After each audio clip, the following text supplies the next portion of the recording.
Guys, gempa guys. Gempa nggak gempa. Sebelum lanjut videonya, jangan lupa like, komen, share dan subscribe. Gempa bumi terasa di berbagai daerah di Jawa Barat sekitar pukul 10 WIB, Rabu, 16 Maret 2022. Dari keterangan Badan Meteorologi, Klimatologi, dan Geofisika, BMKG, gempa hari ini terletak di 113 km tenggara kota Sukabumi, Jawa Barat. Adapun, kekuatan gempa yang tercatat di halaman resmi BMKG diperkirakan 5,5 magnitudo. Guys, gempa guys. Gempa nggak gempa.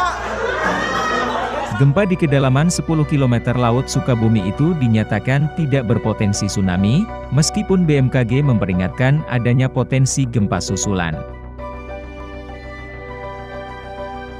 Dari pengakuan sejumlah anggota grup pesan singkat BMKG diketahui, guncangan gempa kali ini dirasakan hingga wilayah Bandung, Cimahi, Purwakarta hingga Bogor. Guys, gempa guys. Gempa nggak gempa.